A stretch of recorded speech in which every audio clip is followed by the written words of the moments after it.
Hello guys, good morning guys. Mag long form video tayo ngayon guys para may upload natin. Morning po, ayan. Gagawa po tayo ngayon ng pan-deliver sa palengke. Ayan.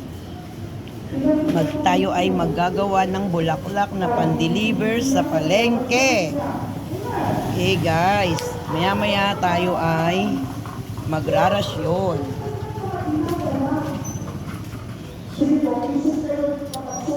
Yes guys, watch and learn.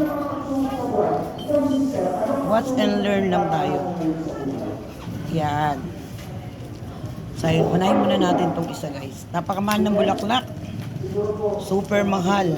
Sigaw sa puso, gusto mo? Ha? Sigaw sa puso, bangos. Kababangos lang natin. Yung ano na lang san, yung manok kaya, na niluto mo nung gabi, baka magustuhan nila. Ay, yung natikman kong ko, yung isang hita ka mo. Oo, baka magustuhan nila Karen. Ibang luto eh. Ayan, guys. Tayo ay gagawa ng paso.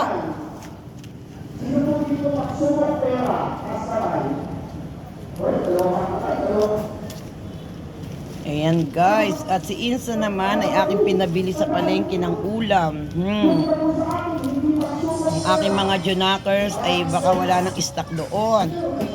Ayan ang aking obligasyon guys. Kaya bawal akong magkasakit. Ayan guys. Hindi ko masyadong inaano yung aking pagmumuka para hindi kayo magsawa. Ayan guys, nakikinig na rin kayo ng misa, may misa. Malakas yung yung misa ni Father. Ayan. Tayo ay maggagawa ng bulaklak. Ayan. Ayan, kumanta na si Jackie, Si ano ba yan? Si Jose Marichan. Jackie Chan sana sasabihin ko. Si Jose Marichan guys, September na. Kumanta na ng Merry Christmas. Yan lang, parang nangangamoy Pasko na po tayo guys. Walang pagbabago ang Pilipinas, ang bilihin lalong tumataas.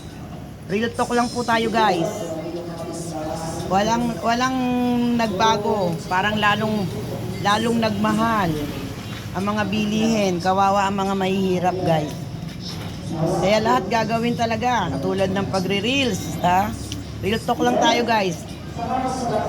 Yan, pagre-reels ng mga tao, kung ano na lang, nagmumukha ng tanga, nagmumukha ng kengkoy, sa harap ng camera guys, para kumita ng pera, kasi nga, napakahirap ngayon ang buhay dito sa Pinas. Oh. Hello guys, sige guys, mamaya naman at itutuloy ko yung long form video natin para hindi kayo masyado mainip. Ipa-fast forward ko na lang ito guys. So ayan na po guys, ito na yung ating finished product. Ganito lang guys ang paggawa ng bulaklak. Bye bye, see you on my next video. Watch and learn. Bye bye.